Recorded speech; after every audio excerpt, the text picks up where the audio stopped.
Alors, il est midi 15. On va débuter cette séance d'information. Alors, bonjour tout le monde. Merci d'être là ce midi avec nous. Bienvenue à cette séance d'information qui portera sur la recherche qui se fait à l'ENAP sur les principes et enjeux du leadership public. Je suis accompagné aujourd'hui du professeur Andrew Webb, titulaire de la chaire en leadership à l'ENAP, ainsi que de ma collègue Mélanie Cochu, qui sera au clavier pour répondre à vos questions en cours de route si vous en avez. Donc, il y a un bouton Q&A, là, questions-réponses, par lequel vous pouvez poser des questions tout au long de la présentation ou attendre à la toute fin. Donc, Mélanie sera en mesure de répondre et les autres questions qui ne seront pas répondues, elle va pouvoir nous les présenter de vive voix à la toute fin de la présentation. Donc, n'hésitez pas, si vous avez des questions, de les placer dans le Q&A. Alors, la présentation aujourd'hui, rapidement, je vais vous présenter l'ENAP en bref. Certaines personnes connaissent bien l'ENAP, d'autres un peu moins. Donc, je prends un petit 5 minutes environ pour vous présenter l'ENAP.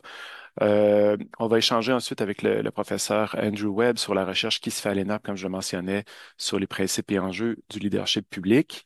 Et par la suite, on entrera un peu plus dans les détails plus techniques, là, donc de présentation des programmes d'études à l'ENAP avec en recherche, donc autant au deuxième qu'au troisième cycle, et aussi toutes les modalités pour pouvoir déposer sa demande d'admission à l'ENAP, les frais de scolarité, etc. Donc, l'ENAP, qui sommes-nous? Alors, l'ENAP, on est une université, hein, même si on s'appelle ENAP, donc École nationale de. On est une université de cycle supérieur seulement, donc il n'y a pas de premier cycle à l'ENAP, seulement du deuxième et du troisième cycle. Et comme vous le voyez à l'écran, on fait partie du réseau de l'Université du Québec, donc la plus grande université francophone en Amérique du Nord, avec 100 000 étudiants. L'ENAP est un des 10 établissements de ce réseau, donc université à vocation spécialisée, je le mentionnais deuxième et troisième cycle seulement, mais dédié entièrement au service public, à l'administration publique, comme d'autres universités, comme vous le voyez à l'écran, là, l'ETS, l'INRS et la TELUC.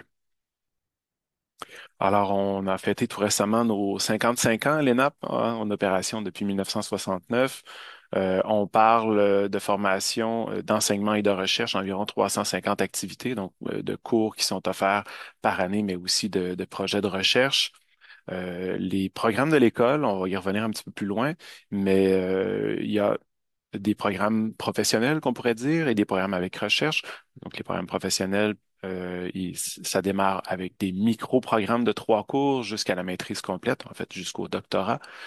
Donc, ça, il y a une grande panoplie de programmes à l'école. On approche les 50 programmes à l'ENAP, même si on est uniquement dédié à l'administration publique, on a quand même plusieurs programmes variés. On est une université, donc on a chaire de recherche, regroupement de recherche, hein, on a une douzaine d'unités de recherche à l'ENAP, on y reviendra un petit peu plus tard. Et il y a une deuxième direction à l'ENAP, qui est la direction des services conseils, qui s'occupe de tout le volet, comme son nom l'indique, services conseils aux organisations, mais aussi aux gestionnaires, formation continue non créditée, hein, non diplômante. Donc, c'est un deuxième volet de l'ENAP. Petite université, l'ENAP, hein, dans les plus petites universités au Québec, 350 membres du personnel enseignant, basés sur 3 campus principaux, à Québec, à Montréal et à Gatineau.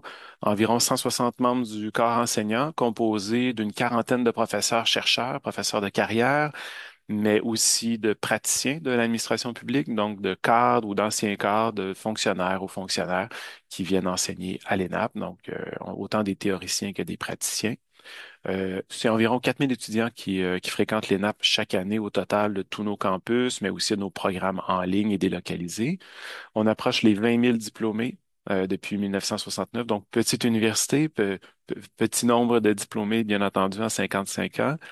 Et l'autre direction que je parlais tout à l'heure, là, qui fait de la formation continue, il y a environ 4000 gestionnaires publics et professionnels qui passent dans les locaux de l'ENAP pour la formation non diplômante. Entrons davantage dans le vif du sujet, donc à la recherche à l'ENAP. Je le mentionnais au départ. Aujourd'hui, la séance d'information est davantage axée sur les principes et enjeux du leadership public. Et j'accueille avec moi le professeur Andrew Webb que j'invite dès maintenant à se présenter. Merci, Patrick. Je pensais que c'est toi qui me présentais. Ah, Non, non, OK. Alors, voilà, c'est Andrew Webb.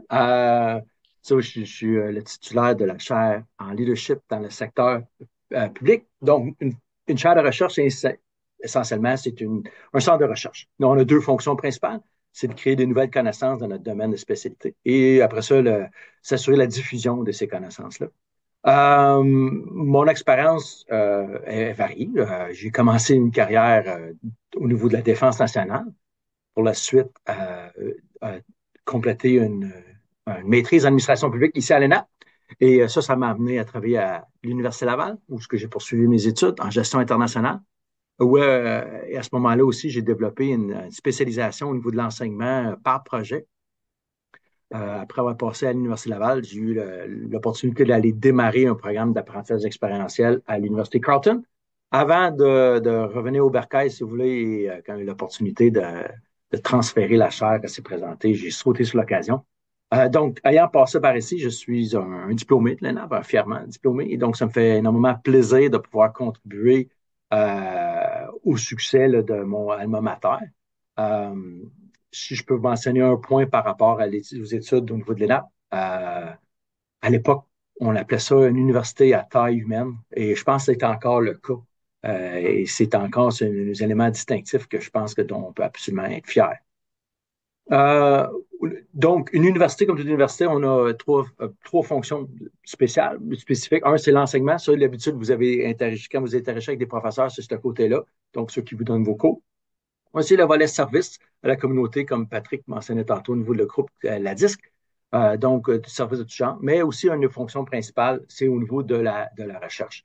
Alors ici à l'ENAP, en gros, nos champs de recherche vont toucher tout ce qui touche l'administration publique, mais ça, c'est une grande tente à l'intérieur de laquelle il y a plusieurs parties sont invitées pour se concentrer sur le management, la gouvernance et l'analyse des conceptions des politiques publiques.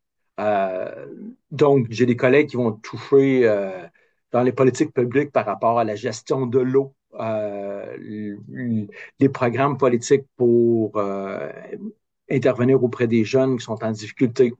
J'en ai d'autres, ou une gestion municipale. Donc, si vous pensez à un programme politique quelconque, il y a probablement un de mes collègues qui est en train de se pencher là-dessus.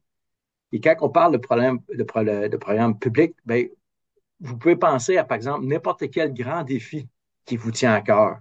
C'est quoi le sujet là, qui vous dérange? Ben, c'est certain que quelqu'un, à quelque part dans l'administration publique, qui est probablement en train de travailler là-dessus. La raison que je peux dire ça, c'est simplement parce qu'il n'y a aucun, à ma connaissance, grand défi à laquelle on fait face, soit les changements climatiques, vieillissement de la population, euh, dois-je dire, des tarifs, qui sont pas, à l'égard de l'administration publique aussi, mais un peu plus loin, qui doivent être gérés de manière en collaboration et coopération. Donc, les administrations publiques avec des compagnies, des OBNL, les municipalités, les individus même, doivent travailler ensemble pour faire face à ces défis-là. C'est simple, si on regarde sur l'horizon de 2030, 2035, les défis à lesquels on fait face, ben, en fait, on n'a aucune idée des défis qui vont avec lesquels on va devoir composer. Cependant, je peux vous assurer que mieux comprendre comment les administrations publiques fonctionnent et va vous aider, vous, à jouer un rôle, à faire face à ces défis-là dans le futur. Alors, si vous ne voulez pas passer votre temps à vous ennuyer, travailler pour une corporation, puis que vous voulez effectivement un peu changer le monde, l'ENAP, c'est une bonne place pour ça. Alors, à l'au-delà des programmes de recherche spécifiques des différents professeurs, certains de mes collègues ont l'opportunité, en fait, par capita, on pourra faire une étude, Patrick, si tu veux, demander le nombre de chaires par professeur. Honnêtement, on est une des institutions qui a probablement un des plus hauts ratios de chaires comparativement au corps professoral. Alors, juste par exemple, à l'écran, vous pouvez voir que certains de mes collègues, comme Laura, elle s'occupe de la chaire en recherche Canada en système adaptif des santé et des services sociaux. Comment dire, mieux comprendre les systèmes de santé. On a la chaire de recherche en management public qui va regarder surtout au niveau de la performance des organisations publiques. Le Centre de recherche et de gouvernance, le Sargo, qui est un gros regroupement qui reçoit la part de plusieurs de nos collègues ici à l'ENAP et d'autres institutions pour mieux comprendre la gouvernance, qui est un peu différente de l'administration, qui est un peu différente de la gestion, donc la gouvernance stratégique au niveau de différentes organisations. Et alors, le champ de leadership, le secteur public, c'est celui dont j'ai l'énorme privilège pour l'instant d'être le titulaire. Nous, on se concentre sur mieux comprendre le leadership dans le secteur public. Donc, les administrations publiques, donc pas le côté politique en tant que tel, mais ceux qui doivent exécuter les mandats. Puis ça, on en apprend très, très large. Juste, par exemple, par exemple, on travaille récemment avec l'équipe de Sopfeu, ceux qui font les combats contre les feux de forêt, qui ont fait ravage ici au Québec et à Los Angeles. Ben, là, présentement, au moment où on se parle, il y a un transfert de la Sopfeu de l'environnement vers la sécurité publique. Puis, on travaille avec les gestionnaires de ça qui doivent accueillir cette entité-là à l'intérieur, la réorganisation de ça. Comment ça se passe, ça? Et ça, c'est un élément qu'on est en train de se concentrer dessus. Euh, donc, les recherches qu'on va faire vont toujours être en lien avec le leadership. Ça, c'est pas, je parle de moi spécifiquement, et moi et mon équipe. Donc, le leadership dans le secteur public et aussi le développement du leadership. Parce que c'est bien une chose de comprendre le leadership, comment que ça fonctionne, les particularités.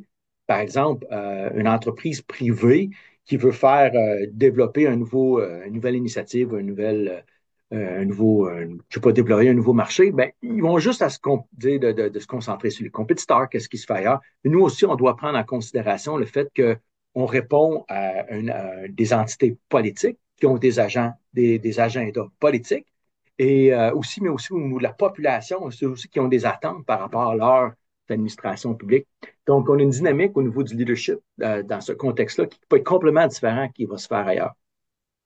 Euh, donc, puis, mais en même temps, soit que ça va être très limite, mais en même temps, ça peut être très, très vaste. Par exemple, nous, on a des projets en cours pour comprendre, par exemple, comment l'identité d'un agent de la police, donc la SQ, qui doit intervenir auprès des communautés autochtones, les Premières Nations, vont construire l'identité. Comment que l'identité, cet agent de la paix-là, si tu peux, c'est un agent de la paix ou ce qu'on appelle un peacekeeper, comment que les nuances de ça se développent, comment qu'on peut les favoriser, c'est le genre de programme qu'on peut regarder.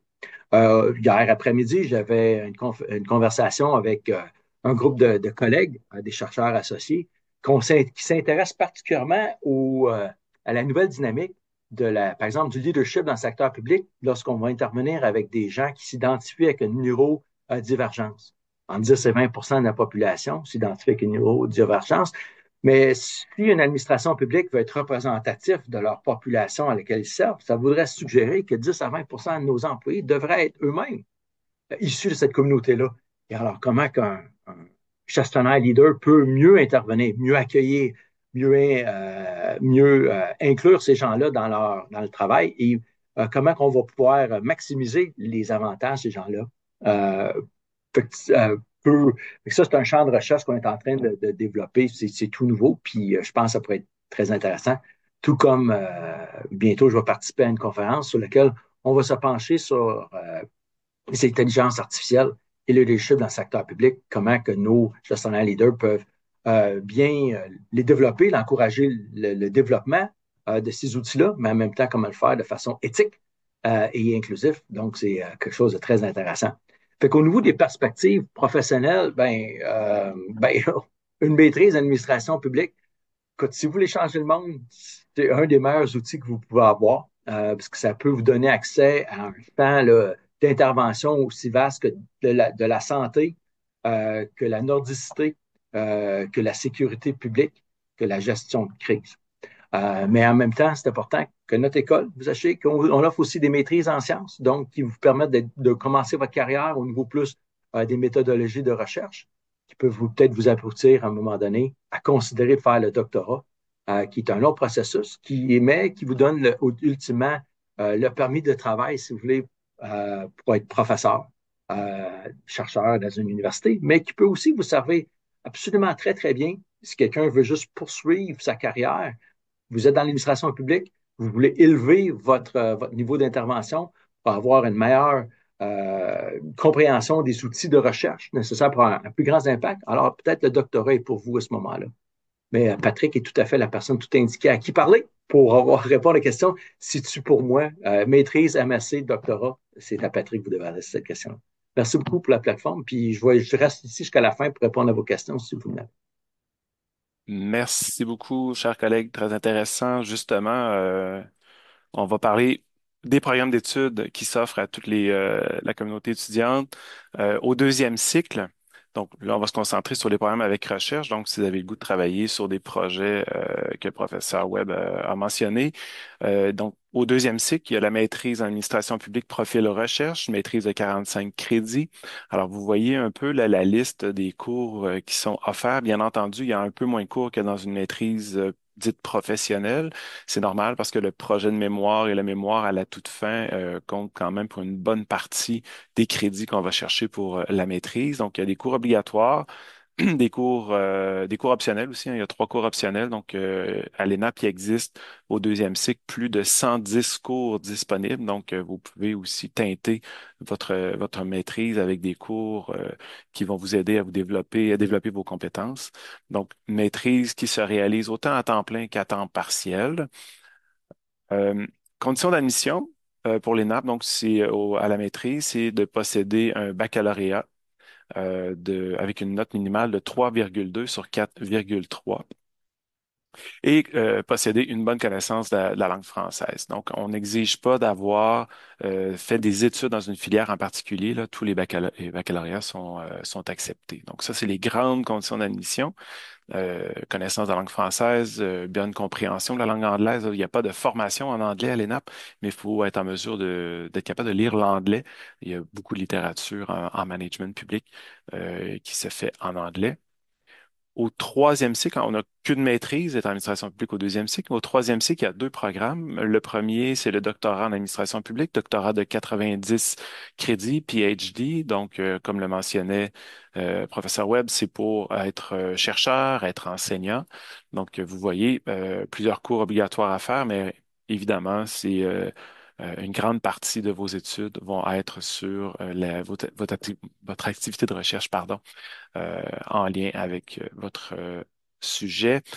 Il y a aussi le programme court de troisième cycle. Donc, il y a quand même de la recherche à faire, hein. Il y a un essai à produire, mais il est seulement de 18 crédits, donc moins long que le doctorat. C'est pas une thèse. On est plus du côté d'un essai dans ce cas-ci. Les conditions d'admission pour le troisième cycle. Alors, évidemment, ça prend un deuxième cycle complété, une maîtrise ou l'équivalent, master si vous êtes à l'international. Par contre, contrairement à l'admission pour la maîtrise au deuxième cycle, pour le troisième cycle, il faut avoir un domaine d'études lié à l'administration publique. Donc, ça peut être une maîtrise qui touche les sciences sociales, hein, ça peut être le droit, ça peut être les finances publiques, économie publique. Donc, c'est quand même assez large, mais on veut des étudiants qui ont fait un parcours de maîtrise lié d'assez près à l'administration publique avec une note minimum de 3,5. Euh, Évidemment, au troisième cycle, là, le dossier de candidature, là, on cherche de l'excellence. Donc, c'est clair qu'il faut avoir obtenu des résultats jugés excellents, justement. Il y a vraiment un comité de sélection qui est mis en place pour sélectionner les étudiants.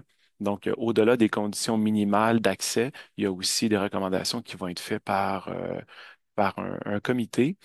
Ce n'est pas obligatoire au moment du dépôt de votre candidature d'avoir déjà trouvé un professeur qui va encadrer vos travaux de recherche. C'est au moment du dépôt c'est un peu plus tard par la suite là, qu'on peut vous attribuer aussi un chercheur, un professeur pour vous encadrer. Alors, je le mentionnais, puis toutes les conditions d'admission sont disponibles sur le web. Là, je ne veux pas passer ligne par ligne, mais vous voyez qu'il y a quand même plusieurs critères, là, pas seulement, comme je le mentionnais tout à l'heure, le dossier académique, là, mais les antécédents, la motivation, on a besoin de rapports d'évaluateurs externes, donc des professeurs qui vous ont déjà enseigné, qui pourraient vous recommander pour des études à la recherche, au doctorat. Il y a aussi nos capacités d'encadrement. Je le mentionnais au début de la présentation. Notre université a une quarantaine de professeurs-chercheurs. Donc, on est quand même limité dans notre capacité d'encadrement. Il y a de la place, ça, il n'y a pas de souci, mais évidemment, à 40 professeurs, on ne peut pas non plus accueillir 300 nouveaux étudiants au doctorat. Il y a la capacité d'encadrement de chacun des professeurs dans chacun son domaine d'expertise qui doit être pris en considération. Euh, Si vous prenez la décision là, de tenter de trouver un professeur avant de déposer, c'est possible. Donc, vous devez lui faire parvenir un courriel. Et là, je mets vraiment l'accent sur l'information que je vous donne. N'envoyez pas un courriel à tous les professeurs de l'ENAP. Ciblez les professeurs parce que si les professeurs se parlent, hein, s'ils se rendent compte qu'un étudiant a écrit à 5, 6 professeurs, ils répondront tout simplement pas au courriel. Donc, ça prend vraiment des gens engagés qui croient à leur projet de recherche. Donc, vous pouvez solliciter 1, 2, 3 professeurs, il n'y a pas de souci, mais n'écrivez pas à tous les professeurs de l'ENAP. Ça, c'est bien important. Donc, c'est de l'information, là, je me souviens plus si je l'ai mentionné, mais à la fin de la présentation, là, dans les prochaines heures, prochains jours, on va vous faire parvenir cette présentation-là. Donc, vous n'êtes pas obligé de prendre tout ça en note. Et moi, je ne veux pas non plus, ce midi, lire chacune des lignes qui apparaissent à l'écran, là. Vous le voyez, il y a quand même plusieurs éléments d'information qu'il faut lire à tête reposée. Vous aurez à présenter votre projet de recherche de 3 pages. Donc, vous voyez ici à l'écran là, ce qui est exigé, là, la problématique, la méthodologie, bibliographie, pardon. Donc, de prendre le temps d'aller sur le site web et de bien lire les conditions d'admission, ça vaut vraiment la peine. Alors, les régimes d'études, droit de scolarité et tout ça, donc je vous présente ça. C'est possible autant au deuxième qu'au troisième cycle de cheminer à temps partiel, autant à temps plein, c'est possible. On a 3 trimestres qui sont obligatoires. Donc, le trimestre d'été est obligatoire. C'est un trimestre qu'on pourrait appeler de printemps, hein. C'est au mois de mai ou au mois de juin. C'est un trimestre raccourci de 8 semaines. Donc, lorsque vous allez être en train de suivre des cours, les cours vont revenir beaucoup plus souvent chaque semaine. Vous avez quand même le même nombre d'heures d'enseignement. C'est uniquement que la session est raccourcie. Donc, vous le voyez au bas de l'écran pour ceux qui prendront le doctorat, qui choisiront le doctorat. À temps complet, c'est quand même 5 ans. Donc, c'est très prenant. Si vous êtes sur le marché du travail, bien entendu, on vous suggère le doctorat à temps partiel qui peut aller jusqu'à 8 ans pour 8 ans d'études. Les droits de scolarité, euh, on fonctionne pas sur un montant global. C'est très difficile à déterminer à cause du temps partiel, du temps plein. Il y a des coûts qui sont répétés, d'autres non, dépendamment du nombre de cours que vous prenez. Donc, on va y aller sur une présentation ici sur un 3 crédits, donc qui est un cours de 45 heures standard. Si vous êtes résident du Québec, là, vous le voyez, c'est 472 $. Un non-résident canadien, si vous habitez dans les provinces voisines du Québec, donc on est autour de 1100 $. Et si vous êtes de l'international, là, vous le voyez à l'écran, les chiffres sont un petit peu plus élevés. On indique hors France et hors Belgique. Il faut savoir qu'au deuxième et au troisième cycle, si vous possédez le passeport français-belge, vous pouvez, vous avez droit au droit de scolarité des étudiants québécois. Donc, vous allez dans la deuxième colonne, résident du Québec, c'est le droit de scolarité que vous allez payer en raison d'une entente de réciprocité entre le gouvernement du Québec et la France et la Belgique. Donc, c'est ce qui explique le tout. Il y a des bourses disponibles. Alors, au doctorat, c'est une bourse. Ce sont des bourses automatiques, là, entre guillemets. Donc, c'est des bourses à l'admission dès que vous êtes accepté. Au doctorat, bourse de 40 000 $. Bourse qui est répartie à chacun des trimestres. Ce n'est pas un chèque de 40 000 $ dès le départ, hein. C'est une bourse qui est échelonnée à chacun des trimestres. Il faut toutefois être à temps plein. C'est pas accessible aux étudiants à temps partiel. Donc, qu'est-ce que ça exige de temps plein? C'est 2 cours à l'automne, 2 cours à l'hiver et un cours à l'été. Et il ne faut pas posséder de bourse d'un organisme subventionnaire québécois ou canadien. Donc, il faut ne pas avoir ces bourses-là pour toucher le 40 000. Pour la maîtrise avec recherche, la MSC, il y a aussi une bourse disponible qui est automatique à tous les étudiants de 7 500 $ qui, elle aussi, est répartie, divisée par trimestre. Période d'admission. Donc, pour les étudiants qui sont en sol québécois, vous avez toujours jusqu'au 1er juin pour déposer, pour démarrer à l'automne. Vous le voyez, il y a 3 sessions d'entrée à l'ENAP. Vous pourriez déposer aussi pour l'hiver et pour l'été avec différentes dates limites d'admission. Pour l'international, si vous êtes un candidat de l'international, malheureusement, les admissions sont fermées actuellement pour l'automne et pour l'hiver prochain. On est rendu à automne 26. Donc, pas l'automne qui vient, l'autre automne. Et la période d'ouverture des demandes d'admission, ça sera autour du mois de novembre cette année. Donc, à surveiller le site web de l'ENAP. À partir du mois de novembre, vous allez pouvoir déposer pour automne 26 pour les étudiants en sol québécois. Pour le moment, c'est 1er juin pour cet automne ou 1er novembre pour l'hiver prochain. Il faut prévoir environ 4 à 6 semaines pour obtenir une lettre d'acceptation de l'ENAP. Donc, je vous dirais, si vous voulez avoir des nouvelles le plus vite possible, n'attendez pas le 1er juin pour déposer. Vous pouvez dès maintenant déposer pour l'automne et vous pouvez déjà déposer pour l'hiver prochain. Là. Non, il ne faut pas attendre que la session soit terminée d'automne. Vous pouvez déjà déposer pour l'hiver. Comment on fait ça? Vous allez sur le site web de l'ENAP à enap.ca. Il y a un bouton de couleur turquoise dans le haut du site web. En cliquant, vous allez accéder au portail ADEL, qui est admission en ligne. Devez vous créer un compte ENAP et par la suite, vous suivez tout simplement les étapes d'admission. On va vous demander des pièces à déposer. Vous les voyez à l'écran. Encore là, tout est disponible sur le site web de l'école, mais une lettre de motivation, un curriculum vitae, les diplômes. Donc, vous voyez, là, c'est assez standard. Les rapports, deux rapports d'évaluation externe que je parlais tout à l'heure, donc de personnes, de professeurs qui vous ont enseigné, qui complètent un rapport pour appuyer votre démarche pour le doctorat. Il y a des frais d'admission non remboursables de 58 des frais d'ouverture de dossier, bien entendu. Ah, c'est beaucoup d'informations. N'hésitez pas à écrire à l'adresse formation-recherche à enap.ca si vous avez d'autres questions. Vous pouvez aller sur le site de l'ENAP, il y a un onglet recherche. Vous allez voir le lien qui mène vers le site de la chaire en leadership du professeur Andrew Webb, que vous pouvez contacter son équipe si vous avez des questions pour lui ou pour l'équipe sur d'autres questions sur les travaux de la chaire. Ça va leur faire extrêmement plaisir, j'en suis convaincu. Il me reste Et à vous vous remercier. pensez Vas-y. aussi que vous aimeriez mieux comprendre les systèmes, mieux comprendre la politique, mieux comprendre le leadership dans le but de vouloir changer le monde? Ouais, absolument, écrivez-moi, ça me ferait plaisir de discuter avec vous. Merci Andrew, merci Mélanie, merci tout le monde d'avoir été là avec nous ce midi et n'hésitez pas à nous contacter si vous avez d'autres questions. Il n'y a Bonne pas de journée. casse. Bonne journée.